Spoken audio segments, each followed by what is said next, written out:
네, 오늘 말씀의 제목은 회심의 공동체, 교회라는 제목으로 말씀 나누기로 원합니다. 우리가 신앙생활을 해가면서 많이 듣는 말이 돌이킴에 대한 이야기입니다. 그 참회하고 돌이킨다는 말의 의미가 무엇일까요? 하나님께서는 우리의 공로가 아닌 순전한 그 그리스도의 피로 참회하는 자를 의인으로 삼아주십니다. 이것이 사실임에도 불구하고 실제 삼위 하나님께서 우리에게 이렇게 적용하시는데도 우리의 삶에서는 이러한 그런 모습을 보기가 굉장히 어렵습니다. 두 가지 측면에서 이제 어려운 것이죠. 참회하는 자가 참회한 자답게 살아가는 것이 어려운 이유를 예화를 들어서 말씀드리겠습니다. 첫 번째는 우리가 알고 있었던 그 과거에 그 고문 기술자 이근한 씨를 우리가 잘 알 것입니다. 그 사람이 이제 회심하였다고 하고 신학을 했어요. 그리고 그가 목사 안수를 받았습니다. 그런데 문제는 무엇이냐면 그의 회심을 교회가, 이 교회 공동체가 또 총회가 신중하게 검토하지 못했습니다. 그래서 그가 목사 안수 받은 이후에 무엇을 말하고 다녔냐면 자신이 행했던 그 고문은 대공 분야의 간첩 사건의 수사의 연장으로서 자신은 충성을 다한 것이고 애국이었다고 강단에서 설파하고 다녔습니다. 이 일들로 인하여서 결국 그는 목사의 면직을 당했습니다. 또 반대의 경우도 있습니다. 이근한 씨의 경우는 자신의 회심이 점검되지 않은 케이스고 또 반대의 경우도 있습니다. 우리가 아는 손영원 목사님의 그 일들을 우리가 알고 있습니다. 두 아들이 죽게 되었는데 손영원 목사님이 자신의 두 아들을 죽인 사람들 중에 한 사람, 그 아들 안재선 씨를 양아들로 삼았습니다. 그리고 이 안재선 씨가 회개하고 신학교에 갔습니다. 그런데 그가 신학을 공부하고 졸업했지만 목회를 하지 않았습니다. 본인이 살인자라는 이 그 누명에서, 이 살인자라는 그것에서 벗어날 수가 없어서 사람들의 눈총을 견디다 못해서 평생 숨어 지냈다고 그래요. 그 안재선 씨의 아들 되시는 그 안경선 목사님이 자기 아버지에 대한 회고를 이야기를 합니다. 아예 신앙도 잃어버렸고 나중에는 아예 교회에 나가지 않았다라고 설명을 합니다. 그런데 본인이 고2 때 친구로부터 이제 그 전도를 받고 교회 나가는 것에 막지 않으셨고 죽을 때에 이 아들에게 목회할 것을 고면하고 유언으로 남기고 죽었다라는 이야기를 들었습니다. 무슨 말씀을 제가 드리고 싶은 것이냐면 회심에 대해서 이근한 씨의 경우는 개인의 회심이 교회가 점검해주지 못한 부분이 분명히 있었다라는 것과 이 안재선 씨의 경우에는 회심의 여부를 우리가 알 수는 없지만 도리어 주변 공동체가 회심한 자를 품어주지 못한 것이 아닌가라는 생각을 하게 만든다라는 것이죠. 다시 말하면 회심하고 참회하는 일이 교회의 가장 주된 일임에도 불구하고 우리가 살아가고 있는 이 교회의 현실은 참회하고 돌이키는 일에 대해서 어쩌면 굉장히 무능한 것이 아닌가라는 생각이 든다라는 것이죠. 물론 참회하는 것이 모두 다 주님의 은혜로 가능한 것입니다. 그러나 주님의 은혜를 대하는 우리의 태도가 어떠한 것인가를 한번 돌아보자라는 것이죠. 오늘 말씀에도 두 사람이 나타납니다. 예수께서 직접 두 사람에게 나타나셔서 예수님의 그 어떠하심을 그에게 알려줍니다. 그런데 이 두 사람 모두가 아주 충격적인 사건으로 그것을 받아들입니다. 한 사람은 누굽니까? 우리가 아는 것처럼 바울입니다. 그리고 또 한 사람은 누굽니까? 10절부터 나타나는 아나니아라고 하는 그 제자입니다. 먼저 바울을 한번 살펴보십시다. 바울이 무엇 때문에 놀란 것일까요? 3절에 보시면 우리 3절 한번 읽어보겠습니다. 읽겠습니다. 시작.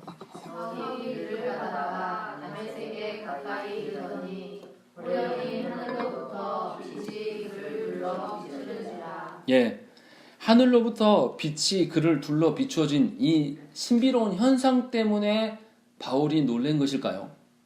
아니면 예수님의 음성을 본인이 직접 들었기 때문에 놀란 것일까요? 중요한 것은 이 사울이 나중에 바울 될 이 사울이 무엇 때문에 놀랐는가? 이것이 굉장히 중요한 것입니다. 5절 말씀을 우리 한번 읽겠습니다. 5절 읽겠습니다. 시작. 대답하되 주여 누구시니까 이르시되 나는 우리가 박해하는 예수라. 예, 5절에서 명확하게 무엇 때문에 놀랐는지가 드러납니다. 5절에 사울이 뭐라고 그럽니까? 지금 예수님이 누군지를 모르고 있다라는 것이죠. 그래서 여기서 주여라고 이 주는 우리가 아는 예수님 앞에 붙이는 그런 주님의 개념이 아니에요. 나의 주님 되시는 주여의 뜻이 아닙니다. 그냥 신비적인 현상이 나타나서 그 음성 앞에 두려워서 그 상대방을 높여 부르는 주여로서의 주여인 것이지 우리의 구세주 되신 주여로서 부르는 것이 절대 아니에요. 모르고 있었다라는 것이죠. 그런데 누가 그를 알게 하셨습니까? 예수님께서 친히 이야기를 하시는 것이죠. 나는 네가 박해하는 예수라 라고 이야기를 하는 것이죠. 그러니까 사울이 놀란 것은 무엇입니까? 자신이 박해하던 예수, 이미 죽어서 이 땅에 없는 예수를 만나게 되니 놀랄 수밖에 없는 것입니다. 그 충격이 얼마나 컸는지 9절에 나타나 있습니다. 우리 9절 말씀도 한번 읽겠습니다. 시작. 사흘 동안 보지 못하고 먹지도 마시지도 아니하니라 라고 되어 있습니다. 예, 보지 못하는 것은 자신의 그 능력 밖에 이르기 때문에 볼 수 없었어요. 그런데 먹지도 마시지도 아니하는 것은 본인 의지로 먹지도 마시지도 않고 있다라는 것이죠. 자신이 부인했던 그 예수님의 임재를 두고 고뇌하기 시작했다라는 것이죠. 그냥 고뇌한 것이 아니라 그가 하나님 앞에서 기도함으로 말미암아 기도하기 위하여서 식음을 전폐하고 기도하고 있는 것이죠. 11절 말씀에 보면 그가 무엇을 하고 있는지 예수께서 아나니아에게 말씀하십니다. 우리 한번 읽겠습니다. 11절 말씀 시작. 주께서 이르시되 일어나 집가라 하는 거리로 가서 유다의 집에서 다섯 사람 사울이라 하는 사람을 찾으라. 그가 기도하는 중이니라. 예, 분명히 예수님께서 아나니아에게 뭐라 그러냐면 사울이 지금 식음을 전폐하고 기도하고 있다라고 이야기를 하고 있는 것이죠. 그러니까 사울이 지금 여태껏 자기가 믿어왔던 바가 예수님의 그 나타나심으로 말미암아서 송두리째 무너져 내리고 있었고 자신의 그 믿음과 신앙이 전반적인 뒤틀림을 경험하게 돼서 그가 스스로 식음을 전폐하고 기도하는 일에 열중하고 있었음을 우리가 알 수 있다는 것이죠. 그리고 또 한 가지는 뭐냐면 8절의 말씀 한번 읽겠습니다. 8절 읽겠습니다. 시작. 사울이 땅에서 일어나 눈은 떴으나 아무것도 보지 못하고 사람의 손에 끌려 다메섹으로 들어가서. 예, 이 누가가 일부러 이렇게 기록하고 있는 것이죠. 눈은 떴으나 보지 못한다 라고 이야기하는 것입니다. 이게 지금 누구의 상태를 말하고 있는 것일까요? 사울의 여지껏 예수님을 만나기 전에 사울의 모습이 무엇인가를 아주 강력하게 설명하고 있는 것이죠. 사울이 어떤 사람이었습니까? 율법에 아주 충실한 사람이었습니다. 말씀도 탁월하게 잘하는 사람이었어요. 그런데 그가 어떻게 했습니까? 하나님의 그 법도대로 하나님의 율법대로 사는 자였어요. 이단자들을 처단하고 그 이단자들을 벌하는 것이 자신이 하나님을 믿는 방편이라고 믿었던 사람입니다. 그래서 자신은 열심으로 이 기독교인들, 이단자들을 죽이는 일에 열심을 냈습니다. 그것이 하나님의 뜻을 이루는 길이라고 생각했습니다. 그런데 자신이 예수를 만나고 보니 지금까지 자신이 율법을 보긴 보았지만 보지 못하고 있었음을 그가 깨달았습니다. 도리어 자신이 열심을 내어서 해왔던 것이 하나님의 일을 가리우는 일이고 하나님께서 보내신 메시아를 죽이는 일이었음을 그가 깨닫게 된다는 것이죠. 그래서 자신은 충격적일 수밖에 없었던 거예요. 예수님을 부정했던 본인이 예수님의 그 임재 앞에서 견딜 수 없는 자신의 죄악을 발견하게 된 것이고 그래서 하나님 앞에 통회하면서 하나님께 어찌해야 될 바를 물었을 것입니다. 그래서 먹는 일보다 더 중요한 것이 하나님 앞에서 자신의 존재됨이 무엇인가를 묻는 것이었어요. 그래서 이 사울이 하나님 앞에서 식음을 전폐하고 3일간이나 기도에 전념하였음을 우리가 알 수 있는 것입니다. 사울은 자신에게 일어난 놀라운 하나님의 뜻을 발견했습니다. 그리고 사울은 자신이 본바를 하나님께 간구했습니다. 하나님 앞에서 자신이 어떻게 이해하고 어떤 방식으로 따라야 할지 매우 혼란스러웠을 거예요. 지금까지 자신이 믿었던 바가 전부 자신의 오해와 무지였음을 드디어 깨달은 것이죠. 그리고 나서 하나님께 자신이 걸어가야 될 길을 물었습니다. 회심한 사람은 바로 이와 같은 경험이 있습니다. 회심한 이전까지의 자신의 모든 그런 상황들, 자신의 모든 전제됨을 부인하는 자입니다. 그리고 하나님께만 인생의 길을 묻는 자가 회심하는 자예요. 자신의 과거로부터 완전히 돌아서서 자신의 과거와 결별하는 자, 이것이 바로 회심하는 자입니다. 그러니까 진정한 회심을 경험한 자는 자신과 타인이 그 변화를 분명히 눈으로 목도할 수 있습니다. 회심한 자는 반드시 삶의 변화가 일어날 수밖에 없다는 것이죠. 자신만 아는 것이 아니라 자신을 봐왔던 사람들도 극명하게 알 수 있는 것이 회심한 신자의 변화라는 것입니다. 예수를 믿는다 하면서도 여전한 가치관, 예수를 믿는다 하면서도 그전과 똑같은 생활 습관과 생활 양식, 또 예수를 믿는다 하면서도 여전히 세상의 가치를 따라가는 어떤 세상을 보는 시선들, 이런 것이 전혀 변화되지 않았다라면 여러분들의 회심을 한번 의심해 봐야 됩니다. 회심은 반드시 변화를 동반합니다. 우리의 힘으로 회심하는 것이 아니기 때문에 반드시 변화를 경험할 수밖에 없다는 것입니다. 바울은 지금 이 회심의 순간에 서 있는 것이죠. 그리고 그 회심의 충격적인 일들로 인하여서 3일 식음을 전폐하고 주 앞에 설 수밖에 없는 그런 상황 중에 있다는 것이죠. 또 본문에 등장하는 그 충격을 당하고 있는 사람이 누구냐면 이 아나니아입니다. 하나님께서 아나니아에게 사울을 만나러 가라고 명하셨기 때문입니다. 사울은 어떤 사람인지 우리가 다 알고 있죠. 그래서 아나니아가 가기가 매우 두려웠을 거예요. 그런데 아나니아는 더 구체적으로 자기가 가기가 어려운 것을 13절과 14절에 언급하고 있습니다. 우리 한번 읽겠습니다. 13절과 14절 읽겠습니다. 시작. 아나니아가 대답하되 주여 이 사람에 대하여 내가 여러 사람에게 듣사온즉 그가 예루살렘에서 주의 성도에게 적지 않은 일을 끼쳤다 하더니 여기서도 주의 이름을 부르는 모든 사람을 결박할 권한을 대제사장들에게서 받았나이다 하거늘. 예, 분명히 아나니아가 이 사울에 대해서 어떻게 인식하고 있는가를 13절과 14절에 기록하고 있습니다. 먼저 사울은 다소 사람입니다. 당시에 이 다소라는 도시는 어떤 도시인가를 우리가 알아야 돼요. 고대 로마 그 도시 중에서 다소는 그 길이 만나는 지점, 무역로의 그 교차점에 위치하고 있습니다. 그래서 무역이 아주 발달한 도시예요.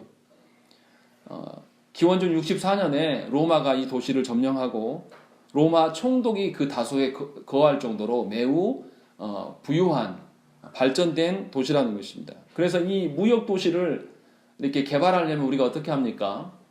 이 사람들이 많이 오고 무역이 활발해지려면 거기에다가 제재를 가합니까? 자유를 부여합니까? 자유와 특권을 부여하기 시작하죠. 그래서 다소 사람들은 세금이 면제되고 또 다소 사람들은 로마 시민권을 받을 수 있는 자들이었습니다. 정리하면 무슨 말을 하려고 제가 다소에 대해서 설명을 하고 있냐면 다소 출신인 사울은 신분적으로도 어떤 사람인 것이죠? 로마의 시민권을 가진 자, 그리고 자유의 측면도에서도 아나니아인 자신과 비교할 수 없는 자임을, 정치적으로도 아주 우월한 자임을 한 단어로 설명하고 있는 것이죠. 그래서 일부러 다섯 사람, 사울 이렇게 설명하고 있는 것입니다. 그러니까 세상의 권세로 말미암아도 사울을 제재하기가 굉장히 어려운 것이에요. 사울을 제거하고 그를 막아내기가 굉장히 어려운 실정이라는 것이죠. 그런데 이 사울이 자신의 신분적인 법적인 위치를 가지고 무엇에 하는 일에 사용하냐면 예루살렘 성도들을 잡아 죽이는 일에 앞장섰던 사람입니다. 그러니까 아나니아 입장에서는 사울을 만난다는 것은 곧 뭐 하는 것이죠? 죽는다는 것입니다. 하나님께서, 예수님께서 아나니아에게 너 지금 죽으러 가라 라고 이야기를 하고 계신다는 것이죠. 그런데 이 사울이 지금 무슨 일을 합니까? 14절에 보시면 주의 이름을 부르는 모든 사람을 결박할 권한을 대제사장들에게서 받았다라고 되어 있습니다. 우리가 이렇게만 보면 이게 무슨 의미인지 잘 이제 이해가 안 될 수 있습니다. 행정적인 그 권한을 이야기하고 있는 거예요. 무슨 말이냐면 예루살렘에 원래 거주해야 될 자들이 이 기독교인들이 핍박을 피해서 다 다른 데로 도망갔어요. 거주의 자유가 우리는 지금 있지만 당시에는 세금 관련 때문에 거주의 자유가 그렇게 많지 않습니다. 허락을 받고 움직일 수밖에 없는 것이죠. 그런데 이 사람이 예루살렘에 살았다는 증명을 누가 해주냐면 대제사장이 해주는 것이죠. 우리 회당에 나왔던 자고 원래 예루살렘 사람이야 라는 것을 증거만 하면, 입증만 하면 그 사람을 잡아다가 로마에게 허락받으면 어떻게 합니까? 강제 압송당하고 예루살렘에서 돌아와서는 세금 관련 때문에 그는 어떻게 돼요? 반드시 처벌을 받을 수밖에 없는 것이죠. 종교법을 이야기하지 않고도 로마법을 따르고도 이 기독교인들을 충분히 죽이고 나음에 있다라는 것이죠. 그러니까 사울이 지금 행하고 있는 것은 굉장히 지능적이고 로마의 그 법 체계를 잘 알아서 활용하는 것입니다. 그러니까 기독교인들 입장에서는 이 사울을 막을 방도가 없어요.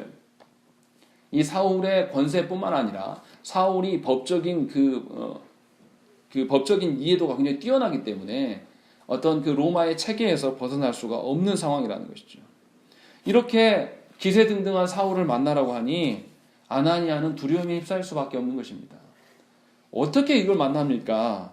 라고 이야기를 해요. 그러자 하나님께서 15절에 이렇게 말씀하시죠. 읽겠습니다. 시작.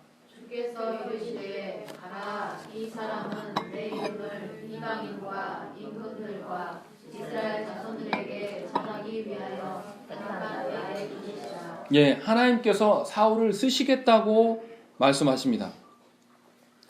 이 사실은 아나니아에게 아주 충격적이었을 거예요. 사울을 모르고 있었던 게 아니라 사울을 이미 알고 있었는데 사울이 정말 밉고 막을 수 없는 존재라고 생각을 했는데 하나님께서 어떻게 하시냐면 사울을 쓰시겠다라고 말씀하시는 거예요.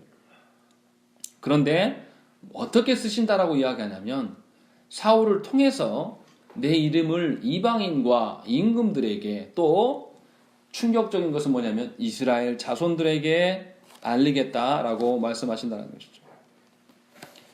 그러니까 여지껏 예수님을 부인했던 이 사울이 이 사울을 통해서 예수 그리스도를 전하게 하시겠다. 이렇게 하나님께서 말씀하셨을 때 이 아나니아는 본인의 생각과 경험으로는 도무지 이해가 되지 않았을 거예요. 이거 어떻게 가능하단 말인가? 라는 것에 대한 의구심을 품을 수밖에 없었어요. 그런데 아나니아의 태도를 보세요. 더 이상 질문하지 않습니다. 그 말씀을 듣고 그냥 떠나 그 집에 들어가서 라고 되어 있는 것이죠. 17절에. 하나님의 그 의지를, 하나님의 그 계획을 직접 듣게 된 아나니아의 태도는 어떤 것이냐면 더 이상 망설이지 않고 하나님의 의중대로 순종의 자세를 보이는 것을 볼 수가 있습니다. 아무리 원수고 핍박하는 자였고 자신이 생각할 때는 불가능해 보였을지라도 하나님의 뜻을 알았을 때 그가 행하는 그 자세, 그 취하는 자세가 바로 회심한 자의 태도임을 우리가 알 수 있다는 것이죠. 또 우리가 하나 살펴야 될 게 뭐냐면 아나니아의 이 순종이 없었더라면 사울의 회심을 교회가, 예루살렘 교회 공동체가 받아들이고 수용할 수 있겠는가, 이 부분에 대한 이해가 필요하다는 것이죠.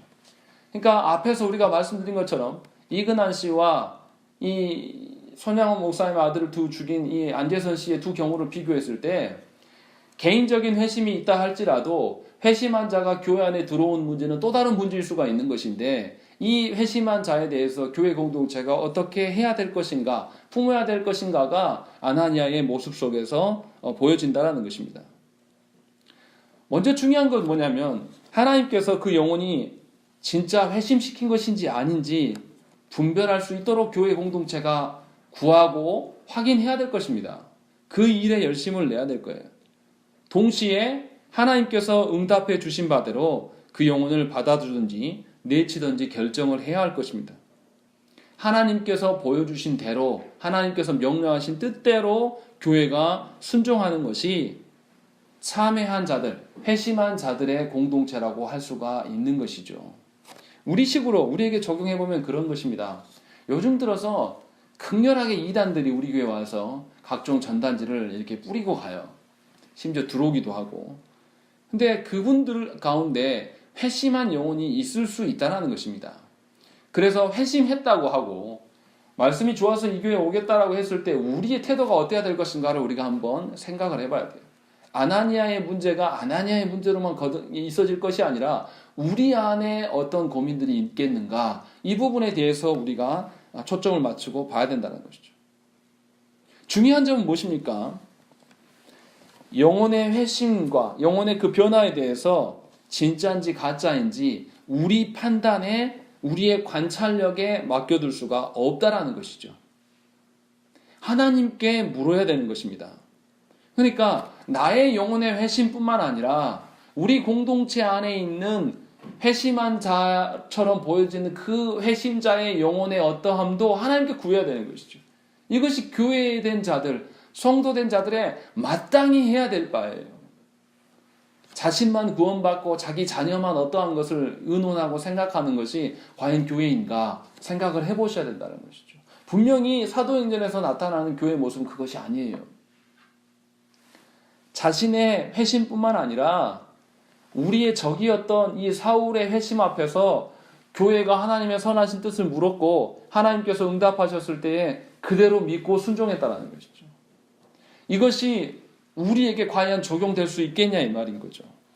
내 경험과 내 판단과 내 어떤 연륜에 의해서 무엇인가를 판단하는 것이 아니라 내가 보기에는 도무지 정리되지 않고 인정되지 않는데 하나님이 그렇게 해라 라고 하실 때 우리가 그것을 순종할 수 있겠느냐, 이것이 바로 여러분들의 회심의 여부라는 것입니다. 정리하면 이런 거예요. 다른 영혼의 회심에 대해서 관심을 갖는 자가 바로 회심한 자예요. 내 영혼의 어떠한 말을 이야기하는 것이 아니라 다른 영혼의 회심의 여부를 내가 판단하는 것이 아니라 하나님께 맡기는 것이고, 하나님께서 도무지 믿어지지 않는 상황 속에서 그러하다라는 것을 보여주셨을 때에 그대로 순종하는 자, 다른 사람의 회심을 의심하지 않고 그들을 받아들이고 수용할 수 있는 자, 이것이 마땅한 회심자의 태도라는 것이죠. 이것이 우리 삶의 변화라는 것입니다. 그런데 반대로 회심하지도 않은 그런 영혼들을 내 판단과 내 만족과 내 경험대로 회심한 사람처럼 대우해주고 그 사람을 교회 가운데 세우고 교회 안에 있기 때문에 구원이 있는 것처럼 그 사람을 속이는 것은 그냥 그 사람만을 속이는 것이 아닙니다. 자신은 물론이거니와 교회 공동체 전체를 속이는 것이 되고 하나님을 향하여 대적하는 것이고 하나님을 향한 반립이라는 것입니다. 영혼을 사망케 하는 그것이 뭐냐면 회심을 대하는 우리의 태도라는 것입니다.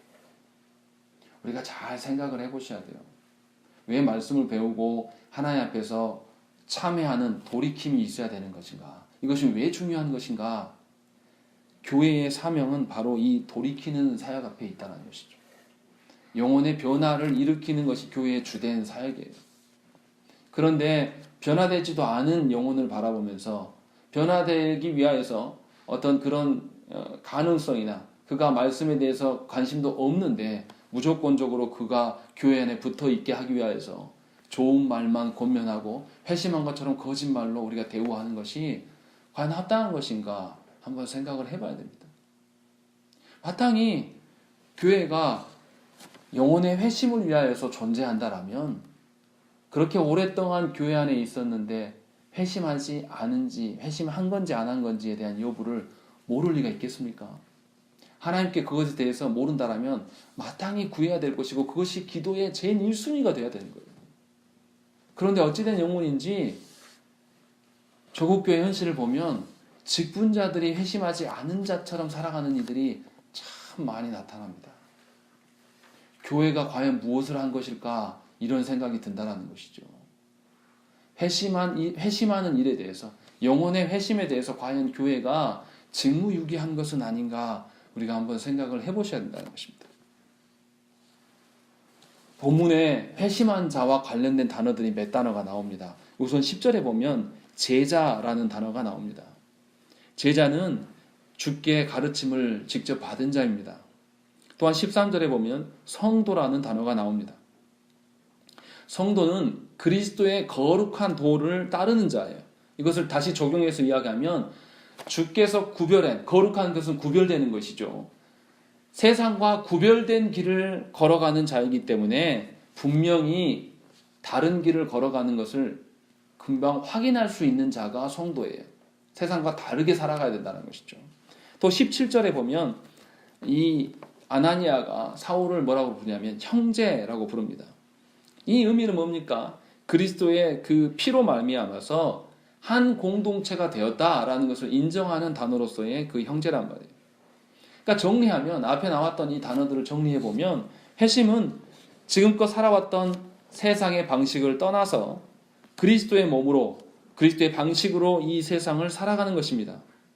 그러니까 회심은 마음의 변화인 것뿐만 아니라 분명히 삶의 외적으로 드러나는 실제적인 생활 방식의 변화가 있어야 된다는 것이죠. 인격의 변화가 있어야 된다는 것이죠. 우리가 결혼 배우자를 고를 때 뭐라고 이야기합니까? 성품은 변하지 않는다라고 이야기해요. 예수 만나면 성품이 바뀝니까? 바뀌지 않습니까? 제가 말씀드리는 것은 원래 이런 기질을 가졌는데 완전히 없어지고 새 사람이 된다 이런 정도까지는 아니지만 이 성품을 하나님 앞에서 합당하게 쓸 수 있는 그 성품의 모양새로 바뀌어짐이 분명히 있다는 것이죠. 그런데 우리 그리스도인들조차 배우자를 고를 때 뭐라고 해야 합니까? 성품은 절대 바뀌지 않는다. 믿음보다 신앙보다 더 중요한 성품을 봐라 라고 이야기를 하는 것이죠. 이게 목사님들 입에서 나오는 이야기예요. 왜 그렇게 되었을까요?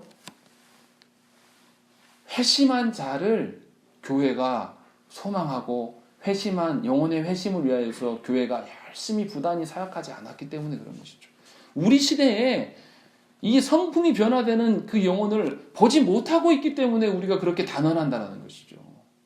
그런 분명히 우리가 베드로 전후서에서 읽었던 말씀처럼 신적 성품으로 자라가고 변화될 것들을 계속 베드로 사도는 우리에게 고면하였습니다. 분명히 신앙이 있고 예수를 만나면 우리의 성품까지도 하나님이 쓰시기에 합당한 모양새로 변화될 수 있는 것이 우리의 성품이에요. 그런데 우리 조국교회의 현실은 뭐냐면 불가하다라고 이야기를 하고 있는 것입니다. 우리가 영혼의 변화를 어떻게 바라보고 있는 것일까요? 우리의 경험과 우리의 분별력과 우리의 어떤 연륜에 의해서 영혼의 변화를 추정하고 있는 거예요. 우리의 태도를 바꾸셔야 돼요. 하나님께서 말씀하시는 회심이 무엇인가? 이 기준으로 우리가 영혼을 바라봐야 된다는 것이죠. 회심한 자는 하나님의 뜻을 압니다. 그냥 알고 멈추는 것에 멈추지 않아요. 하나님의 뜻을 이루기 위해서 살아갑니다. 하나님의 뜻을 이룸에 있어서 개인적으로 친하지 않은 자라 할지라도 또 오늘 처음 만난 사람이라 할지라도 그리스도에서 하나로 연합된 사람이기 때문에 그 사람과 교제하며 그 사람과 하나 되어 걸어갈 수가 있는 것이죠. 그것이 회심한 자의 태도예요. 또는 그가 과거에 어떻게 살았는지 상관이 없는 거예요. 회심하여서 이제 그는 더 이상 과거의 사람이 아니라 그리스도의 한몸된 사람이기 때문에 과거에 그 사람이 어떠한 것, 그 사람의 성격에 모나고 어떠한 것, 이거 별로 중요하지 않아요. 하나님께서 그를 변화시키겠다고 이미 선언을 하셨어요. 그러면 몸된 우리는 어떻게 해요? 어떻게 하면 그 영혼과 연합하여 하나 될 수 있을까? 하나님께서 그 사람의 변화 앞에서 또 나의 변화를 무엇을 요구하시는 바를 돌아보는 것이 회심한 공동체에 합당한 태도라는 것이죠. 서로가 이렇게 서로의 회심을 바라보면 교회는 포용력이 증가할 수밖에 없습니다. 그런데 어떻게 된 영문인지 회심한 공동체라고 하는 교회가 갈수록 포용력이 없어지는 거예요. 조그만 자기네 기준과 맞지 않으면 어떻게 합니까? 전부 다 정죄해버려요. 그리고 무언가 죄가 조금이라도 있으면 교회 안에 발을 디딜 수 없는 사람으로 만들어버린다는 거죠. 우리가 이렇게 살아가다가 하나님 앞에 섰는데 주께서 우리에게 도리어 야 아무개야 너 그 동성애자 네가 만난 동성애자 왜 그렇게 내버려뒀냐 라고 물어보면 우리가 뭐라고 하겠습니까? 동성애라는 죄는 미워할 수 있지만 동성애 죄를 지은 사람을 영혼까지도 증오하는 것은 하나님 앞에 범죄예요. 동성애만 죄입니까? 하나님께서 주신 직분을 유기하고 하나님의 복음을 훼손하는 일은 죄가 아닙니까? 이 죄가 더 큰 죄예요. 하나님을 몰라서 짓는 죄도 크나큰 죄지만 하나님을 알고도 우리는 죄를 짓지 않습니까? 그런데 교회가 특정 죄를 정해놓고 그 죄를 절대 받아들일 수 없는 그런 태도로 나가는 것이 과연 회심한 자를 대하는 우리의 합당한 태도인가 우리가 생각을 해봐야 됩니다. 저와 여러분들이 교회됨의 기준이 무엇인가를 생각할 때 반드시 회심을 기억해야 된다는 것이죠. 하나님께서 그 영혼을 변화시키겠다라고 선언하셨으면 우리도 하나님의 그 변화하게 하심을 믿습니다 라는 동조하는 심정으로 그 영혼을 대해야 되는 것이죠. 설사 그 영혼이 아직 변화되지 않아서 우리에게 해를 끼칠 수도 있습니다. 또 그의 부족함이 우리 공동체에 훼손을 가져올 수도 있습니다. 그러나 그러한 것을 하나님께서 계산하지 아니하시고 염두하지 아니하시고 우리 가운데 보낼 리가 없다라는 것이죠. 그렇기 때문에 우리는 철저히 하나님을 신뢰하기 때문에 형제를 신뢰할 수 있는 것입니다. 하나님의 회심 사건을 믿기 때문에 나에게 일어났던 그 회심의 사건처럼 그에게도 일어날 하나님의 그 회심 사건을 기대함으로 우리가 설 수가 있다는 것이죠. 주 안에서 형제된 사람이 오랫동안 평생에 내가 알았던 사람보다 더 끈끈할 수 있어야 되는 것이죠. 그것이 우리가 회심한 자로서 그리스도와 연합된 자로서의 그 동질성을 누리며 살아가는 것입니다. 그리고 이 회심과 사명의 길을 한번 생각을 해봐야 돼요. 15절에 나오는 것처럼 이 사람, 회심한 이 사람을 내 이름을 이방인과 임금들과 이스라엘 자손들에게 전하기 위하여 택한 나의 그릇이다 라고 이야기하는 것이죠. 하나님의 그릇이기 때문에 이 회심한 자를 어떻게 대해야 될 것인가 이것에 대한 이야기를 하고 있는 것이죠. 분명한 것은 여기서 뭐라고 그러시냐면 이방인과 임금들에게만 이 회심한 자를 통해서 복음을 전하게 하겠다라고 말씀하시지 않는다라는 거예요. 누구에게 전합니까? 이스라엘 자손들에게 주의 이름을 전하겠다라고 이야기하고 있는 것이죠. 이 아나니아도 이스라엘 자손이었을 거예요. 그들에게도 이 기독교인들을 죽였던 이 사울을 들어서 그들에게 복음을 전하게 하겠다라고 하는 하나님의 그 뜻이 그들에게 보여진다는 것이죠. 혈통적으로는 자녀가 되었으나 영적으로는 하나님의 뜻을 거부하는 자들이 바로 이 유대인들입니다. 이 유대인들에게 먼저 된 혈통적으로 이스라엘 된 이들에게 복음을 증거하겠다라고 이야기를 하고 있는 것이죠. 이 말이 무엇입니까? 이것을 우리 공동체 가운데 적용을 해봐야 돼요. 모든 신자는 회심을 한 번 경험합니까? 아니면 반복적으로 경험합니까? 일생에 한 번 경험합니다. 그런데 우리가 반복적으로 경험할 수가 있어요. 어떻게 할 때 반복적으로 경험할 수 있습니까? 자신의 회심뿐만 아니라 누구의 회심을 보는 것이죠? 교회 공동체의 영혼들의 회심을 보는 것입니다. 타인의 회심을 통해서 자신의 회심을 반복적으로 경험하고 자신을 돌아보며 주의 선하신 뜻으로 자신을 교정할 수가 있다는 것입니다. 다시 말하면 우리의 논리로는 교회를 핍박하고 죽이는 일에 앞장섰던 이 사울이 변화되었다 해도 이들이 어떻게 유대인들을 변화시킬 수 있습니까? 어떻게 교회된 자들을 변화시킬 수 있습니까? 라고 물을 수 있는데 그렇지 않다라는 것이죠. 오히려 더 주의 교회를 찢어내고 그 죄악 중에 죄악인, 괴수 중에 괴수인 그 사울의 변화를 통해서 모든 공동체가 하나님의 회심 사건을 볼 수 있게 된다는 것입니다. 그러니까 교회의 사명은 뭐냐면 교회 특권은 무엇이냐면 영혼의 변화, 회심이라는 것이죠. 자신의 영혼만이 아니라 교회가 모든 사역의 그 집중도를 어디에 두냐면 영혼의 변화, 이 회심의 사역을 위하여서 힘을 쏟아야 되는 것이 교회의 존재됨입니다. 신자 개개인이 하나님 앞에서 온전한 회심을 경험한 것을 늘 점검하고 살아가는 것이죠. 그러니까 회심한 신자가 교회 안에 늘어나야 되는 것이고, 그 회심한 신자의 회심은 그 사람의 회심이 아니라 바로 나의 회심이 되는 것이고, 우리 교회의 회심이 될 수가 있다는 것이죠. 그러니까 교회 안에는 현실적으로 늘 회심하지 못한 영혼들이 존재해야 돼요. 죄인들이 바글바글 해야 돼요. 동시에 또 이 죄인 중에서 하나님의 역사로 말미암아서 회심하여서 신자 되어져 가는 자들이 계속 빈번하게 일어나야 되는 것이죠. 그것이 교회의 특권이고 교회의 능력이라는 것입니다. 그것이 교회의 사명이에요. 하나님께서 우리를 교회로 먼저 불러놓으신 이유가 무엇입니까? 영혼의 변화, 이 회심의 사역을 위해서 우리를 교회되게 하셨단 말이에요. 여러분들의 만족과 여러분들의 결핍을 채우기 위해서 신앙생활을 하는 것이 전혀 아니라는 것입니다. 회심의 사역이 그럼 그렇게 쉽고 편한 것이냐? 그렇지 않다라는 것이죠. 우리 16절 말씀 한번 읽겠습니다. 시작. 그가 내 이름을 위하여 얼마나 고난을 받아야 할 것을 내가 그에게 보이리라 하시니. 예, 예수 그리스도의 이름으로 회심의 일들이 일어남으로 말미암아서 그 큰 은혜가 개인은 물론이고 공동체에게 끼쳐질 수 있습니다. 그것만 생각하면 곤란해요. 16절에 언급된 대로 예수 그리스도의 이름으로 말미암아 이 사울과 교회 공동체가 고난 가운데 거할 수밖에 없다라는 것입니다. 사울은 이제 교회와 성도를 핍박하는 것이 아니라 오히려 그 자신이 주님과 교회를 위해 많은 핍박과 고난을 겪어야 할 것입니다. 주님께서 직접 그 일들을 이 사울에게 보여주셨습니다. 또 앞으로 보이실 것입니다. 우리에게 적용한다면 성도된 우리들이 세상의 욕망대로 주님의 말씀을 거부하며 예수 그리스도를 핍박했던 과거를 청산하고 이제 우리가 예수 그리스도의 이름으로 많은 핍박과 고난을 겪어야 할 것입니다. 이것이 회심한 공동체의 온전한 모습이에요. 그러니까 이 땅에서 잘 되는 것이 예수 믿는다라고 말하는 사람들은 사실은 회심하지 못한 자들이고, 예수 믿으면서 평안한 길만을 추구하는 것은 회심하지 못한 자의 그 모습이었다는 것을 보여주는 것이죠. 저와 여러분들은 기꺼이 주를 위해서 고난받는 일에 서야 되는 것입니다. 예수 믿는 것은 고난의 연속이에요.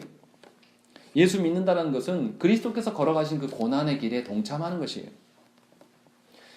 사울은 예수님으로 인해 영적인 눈을 뜨게 되었습니다. 전에는 눈은 떴으나 보지 못한 존재로서 서 있었지만 이제 예수님을 만남으로 그가 누구인지를 바로 깨달았습니다. 그리고 담대히 예수님을 밝히 증거하는 자로서 이제 변화되는 자로 섭니다. 아직도 예수님을 사람들에게 담대하게 증거하지 못하는 사람이 있다라면 우리 자신의 영혼을 한번 살피셔야 돼요. 사울이 어떤 자였습니까? 예수를 죽이는 자였어요. 예수 믿는 자들을 죽이는 자였는데 그가 회심하고 나서 어떻게 됩니까? 예수를 증거하는 자로 서요. 이렇게 변화가 있어야지 회심한 자예요. 여러분들의 삶 속에 예수 그리스도를 증거하는 그런 모습이 있냐 이 말이죠. 그것이 여러분들의 그 회심의 증거가 된다는 것입니다. 아직도 교회 안에 오래 있지만 여전히 예수님을 보려 하지 않고 영적인 시각이 열리지 않아서 내 살아가는 문제에 허둥대며 살아가는 것은 회심한 신자의 모습이 아니라는 것입니다. 또 우리가 생각해 봐야 될 것, 정리하면 이런 것이죠. 하나님께서 사울만 만나주시고 아나니아를 만나주시지 않았다라면 무슨 일이 벌어졌겠습니까? 아까도 언급했지만 많은 제자들이, 많은 교회의 성도들이 큰 혼란에 빠졌을 것입니다. 그리고 사울과 이단 논쟁을 하느라고 복음 전파해야 될 그 에너지를 낭비했을 것입니다. 그런데 하나님께서는 어떻게 하십니까? 이 아나니아를 통해서 사울을 바로 세워주십니다. 사울의 회심은 온 공동체에 아마 큰 기쁨과 힘이 되었을 거예요. 아, 그렇게 대적자였던 사울을 하나님께서 바꾸시는구나. 이방인들에게 전도함이 당연한 거 아니냐. 저런 사람도 바뀌시는 하나님이신데 불가능이 어디 있겠냐라고 믿으며 더 힘을 얻었을 것입니다. 그러니까 교회된 우리들이 어떻게 살아가야 되겠습니까? 회심한 자의 회심을 점검하는 일과 동시에 그가 과거에 어떤 사람이었는지와 무관하게 하나님께서 그를 바꿀 수 있을 것이라는 기대감으로 그 영혼을 존경하고 품어내는 것이 교회가 해야 될 일이라는 것입니다. 교회는 무엇으로 하나 될 수 있습니까? 오직 예수 그리스도의 피로서만 하나 될 수 있습니다. 예수 그리스도의 피로 말미암아 회심을 경험하고 개인의 회심을 온 공동체가 관심을 갖고 간접 경험함으로써 하나님께서 하나 되게 하심을 누리는 공동체가 바로 교회입니다. 그렇기 때문에 교회는 회심의 사역을 가장 중요한 사역으로 놓아야 됩니다. 다른 이유 때문에 교회가 존재하는 것이 아니라는 것입니다. 그래서 저와 여러분들이 개인의 영혼의 변화 또 공동체적인 회심의 그 경험의 반복을 위하여서 고난을 견디고 주 앞에 그것을 소망하는 교회 되기 위해서 기도하셔야 될 줄을 믿습니다. 이것이 교회의 교회됨의 능력이고 이것이 교회의 부흥인 것을 믿고 고백하시고 또 누리시는 여러분 되시기를 간절히 축원합니다. 우리 함께 기도하겠습니다.